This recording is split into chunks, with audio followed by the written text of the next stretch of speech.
Good morning, everybody. What a beautiful day it is here in Baltimore, Maryland, USA.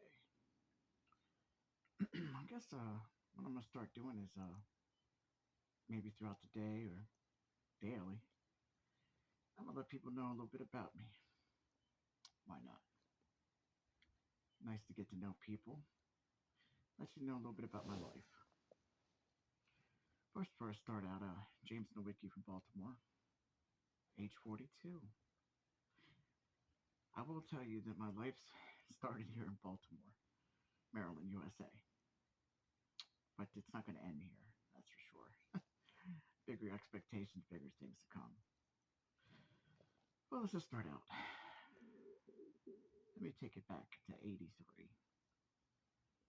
It was the year that I was born at Rosedale, here, Rosedale, Maryland, at Franklin Square Hospital. Prior to that, of me being born there, it was the year of 1982 that I was conceived, obviously. Go figure, right? Anyhow, I could take it back to a story that digs deep. My mother, her name was Donna Klosek at one time, was her maiden name. Rest her soul, missed my mother. Passed away 2014. Now, on the lines of that, I'm not going to go too heavy on that because that's another story for another time. But there's one time that my two sisters, um, were living with my mom's brother. I believe so. And his name was Tony. Tony was a big alcoholic and a drug addict. I'm going to have to say that straight out. He was an addict. How about that? One night, I mean, there was an incident that occurred, but obviously, I can vouch certain guidelines when it comes to drinking alcohol can cause you to be a violent person with not even realizing what you're doing. Hence the fact there's a lot of jails filled people because of violent situations because of alcohol. Let's put it this way: in 1982, I was inside my mom's stomach, just a baby, right? Go figure. Maybe it was near the end of 82, but you get the point. Or close enough. Between 82 and 83. Tony had come home and he was in an alcoholic rage. My mom was trying to get away from her brother. On the lines of that, my sisters were in the house as well. Well, as they were trying to escape, my mom lifted up a window to get my two sisters out. In the process of lifting it up and climbing out herself, an umbilical cord wrapped around my throat. Well, come 1983 of August the 4th, my birthday, the year I was born, my mother went in labor that summer. Now, there was a boy being born next to me, too. His name was James as well, and that's my name, so it's James and James.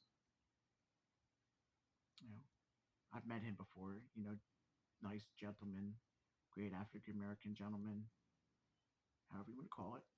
Love everybody. The thing is, as he was being pushed out, my mom was pushing me out. The room got heavy and packed quick.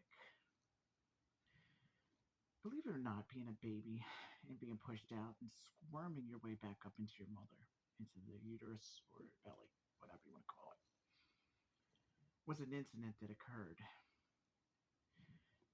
That moment when my mom lifted up my sisters and got out that window, escaping the tragic moment of my uncle Tony, who, matter of fact, I believe lost his life in Las Vegas, Nevada, when he got stabbed to death because of being an alcoholic and on drugs and his temper.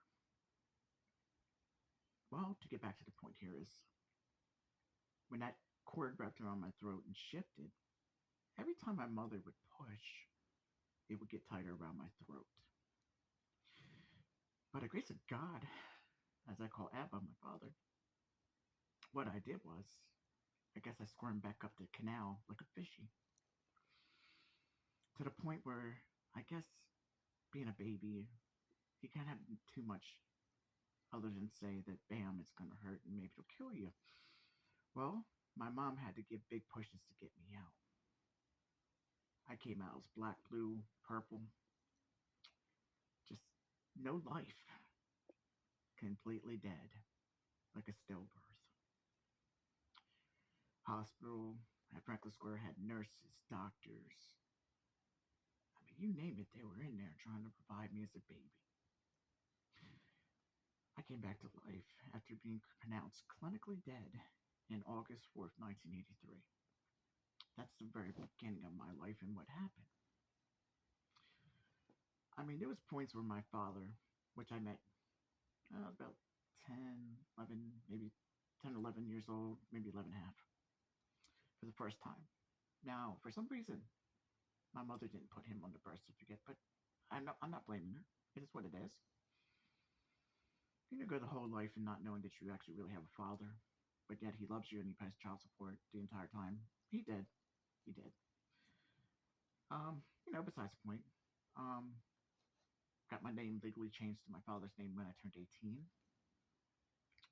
Went the entire life up until age 18 with some other guy's name meant nothing to me.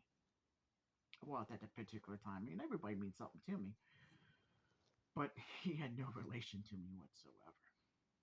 Even my birth certificate this day lacks the fact that it doesn't have a father attached to it. But I know I have a father, and Lord bless his soul. He had passed away during 2020, during COVID time, non-COVID reasons, anyways. But bless his soul, age 69. My mom, when she passed, 2014, she was 59. But we'll dig deep in that another story, another segment of you getting to know me. Um, to the point is, like I said, um, I could vouch that alcohol is no good. I mean, it's caused tremendous traumatic drama, trauma, and physical and mental pain upon me for decades. I will have to say this that that's probably series one of 6 times that I have actually flatlined and been pronounced clinically dead as a human. I will tell you this that there's many reasons why that I had occurred, and there's going to be many reasons why you're going to get to know me. I know that you're probably saying, "Who is this guy talking now?" But when I open up and let you know about my life and what I've been through, only you would know that God got me through it, and I'm a walking testimony. But I will tell you this: that was one of the issues that occurred. Maybe I'll throw another in there. Why not? Get it out and open. But that was like when I was being born. I would have to say by the age of maybe 3.5 years old, give or take. Don't quote me on the age, guys. I mean, come on, we're talking young. Like I would remember the age I was. Um, at this point, we lived in a area called East Rock in Essex, Maryland, off of Marlin Avenue. South Marlin, that is. Area code 21221. Uh, we grew up Section 8. We were rather poor, low income family. We did the best. My mom actually did the best, to be honest with you. She was a strong woman. At one time, she got a little submissive at points, but she was a happy hearted soul. God bless her soul, that is. Um, One day I was out there and I was lying down on a, you know, cow with my sister. She was doing tanning. But prior to that, typical kid go around the neighborhood, see what they can get into. Come to find out, somebody got evicted. And unfortunately, when they did, all their stuff got put out. Well, one of the things that got put out was amphetamines, a drug that kid is not supposed to get their hand on, or they're definitely not supposed to get their hand on. Let me just say that. Let's see, I was young, dumb, and I put stuff in my mouth a lot. Who doesn't? Live and learn. I popped 2 of them little blue beauties. And what happened? Nothing. But as I went towards the blanket or a towel, which my sister was staying on and across the little street that we lived right across. We lived at a place called Number Four Nerve Road. Was back in the day. Number four was the house number or townhome, what do you want to call it? As I laid there upon the blanket, my heart in my chest started throbbing, and then big old pounds. Felt like my heart was going to shoot out of my chest like a rocket. I got to the point where my temperature raised and skyrocketed, and I felt weak, like I was going to be sick and puke or vomit, whatever you want to call it. I got up and I told my sister, I don't feel too good. So I went to go knock on the door at my house. But at that point, I wasn't thinking about knocking because normally I just walk right in. But the door was locked. So I pounded on the door. My mom had a gentleman that used to stay there, but his name was, they called him Uncle Dickie. By the time I got that last pound off the door finally opened up and he looked at me and I said, I don't feel good. And as I got that good, I collapsed. And right before my head hit the concrete, he grabbed me as far as I know. Soon after that, I realized I was in the back of an ambulance. Now, take it, I'm young, but my sister's across the street. She was on the blanket getting a suntan. I woke up in the ambulance after they revived me because my heart stopped and I was just dead. I mean, dead again. Number two. I remember gargling this nasty drink. Come to find out, I knew what it was later. It was charcoal water and made me vomit. As I was in the ambulance, I noticed my mom and one of the aides or, ambulance EMT specialists, whatever you want to call them. But off to the side, I saw a clown with a red nose and a creepy white face and the blue eyes and colorful hair, looking at me just giggling and laughing. I passed back out. Before you knew it, about 2 or 3 weeks later, I wake up in the hospital.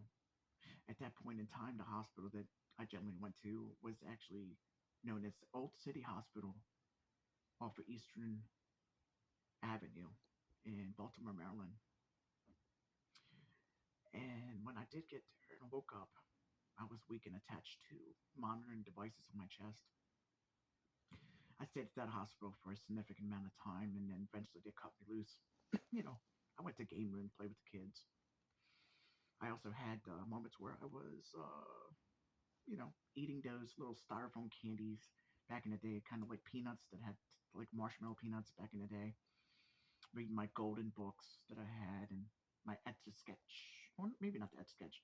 How about the one where you wrote on it and it had the paper? You just pulled the paper back up because it had like a tarish kind of. I would say maybe what would you say? I mean, like a waxed surface underneath, but when you wrote on it, it kind of stuck to the plastic. And you pulled it back and it made like a sticky ripping noise. Can't remember what it was called. It's like a little board with a little stick like a pen. Anyhow, woke up in the hospital. That was number two moment when I died and was brought back to life. I mean, stay tuned. I mean, you'll learn a lot more about me. I mean, there's so much to learn. I'm going to literally let you know how much of a walking testimony and how God really uses me and has worked through me. Once again, this is Jameson Wiki from Baltimore, Maryland. You might not know me right now, or maybe you do a little, but the world's going to get to know me and the things I've been through. I have nothing but love for everybody.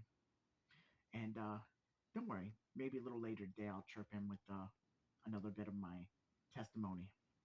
But I will tell you this, it's going to help everybody one day to realize that no matter what you go through, either by the higher power yourself or your God or Jesus himself, or, anything's possible to survive, especially if you have strong determination to live, or you know that he carries you through. Anyhow, we'll catch everybody later and have a blessed day. James from Baltimore, USA. Love you guys. Bye bye.